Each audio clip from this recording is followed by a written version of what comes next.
Greetings. இன்னைக்கு ஒரு வித்தியாசமான செட்டப்பில் டிவோஷன் பண்ணுறேன் நான். இது பாலக்காட் சைடு, இந்த சைடு வந்திருந்தேன் நான். So I thought maybe I should do the devotions from here. இன்றைக்கி இசைக்கியல் 12வது அதிகாரத்தை பற்றி பார்க்கலாம். 12வது அதிகாரம், இந்த வசனம் வந்து 22, அப்புறம் 27, 23, இந்த 3 வசனங்களை பற்றி பார்க்கலாம் நம்ம. சம்டைம்ஸ் இந்த பெற்றோர்கள் குழந்தைங்கிட்ட சொல்லுவாங்கள்ல, இதை எங்கேருந்துடா நீ கற்றுக்கிட்டு வந்த, யார் சொல்லி கொடுத்தா உனக்கு அப்படின்னு கேட்பாங்க. எஸ்பெஷலி குழந்தைங்க கற்றுக்கிட்டது தப்பாக இருந்ததுன்னா. அதுபோல் இசைக்கியல் 12வது அதிகாரம் 22வது வசனத்தில் கர்த்தர் வந்து இசைக்கியல் மூலியமாக இஸ்ரவேல் ஜனங்களை பார்த்து அதை கேட்குறாரு. அவங்க ஒன்று கற்றுக்கிட்டு இருக்காங்க. அது எங்கேருந்து கற்றுக்கிட்டு இருந்தாங்க? தரிசனம் நிறைவேறாது நாட்கள் இன்னும் அதிகமாக இருக்கிறது, அந்த மாதிரி சொல்லுவாங்க. இசைக்கியல் 12:22 படித்து பார்த்தீங்கன்னா தெரியும்.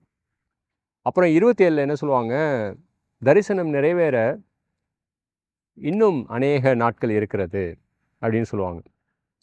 ஸோ கடவுள் கேட்பார், இந்த இதை எங்கேருந்து அவங்க கற்றுக்கிட்டு வந்திருக்காங்க? அதாவது கர்த்தருடைய தீர்க்க தரிசனம், கர்த்தருடைய வார்த்தைக்கு அவமதிக்கக்கூடிய தக்க வகையில் இருக்கக்கூடிய இந்த பழக்க வழக்கம் இஸ்ரவேல் ஜனங்கள்கிட்ட எங்கேருந்து வந்தது, எப்படி வந்தது? அப்புறமா இசைக்கியல் மூலியமாக அதை கரெக்ட் பண்ணுவார் கர்த்தர். 12வது அதிகாரம் 23வது வசனம் படித்து பார்த்தீங்கன்னா, அவங்களுக்கு நான் சொல்லித்தர இந்த பழக்க வழக்கத்தை, இந்த வார்த்தையை நீ கற்பி அப்படிம்பார். தரிசனம் கண்டிப்பாக நிறைவேறும், நாட்கள் சமீபமாக இருக்கிறது அப்படிம்பார். பேதுரு இதுதான் சொல்கிறாரு 2 பேதுரு 3ல், கடைசி நாட்களில் வந்து கொடிய காலங்கள் வரும். அதாவது கர்த்தருடைய வார்த்தை பலிக்காது, கர்த்தர் வர இன்னும் அநேக நாட்கள் செல்லும், படைப்பிலிருந்து இன்னைக்கு வரைக்கும் எல்லாமே இருக்கிற மாதிரி தான் இருக்குது. ஸோ இந்த மாதிரியான கர்த்தருடைய வார்த்தையை அவமதிக்கத்தக்க அவிசுவாசம் உள்ள இந்த பழக்க வழக்கம்ன்றது வந்து ஒரு விசுவாசிக்கு தகாத வழக்கம்.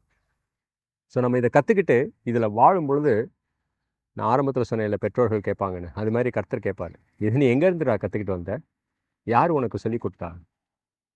கர்த்தருடைய வார்த்தையை மதிக்கத்தக்க வகையில் நான் சொல்கிறத கற்றுக்கோ அப்படிம்பார். அப்படி பண்ணும் பொழுது லூக்கா 10வது அதிகாரத்தில் மரியாள் இயேசு கிறிஸ்துவனுடைய பாதத்தின் அருகே உட்காந்து அந்த வார்த்தைக்கு கொடுத்த மதிப்பை தான் நம்ம கொடுக்க ஆரம்பிக்கிறோம்.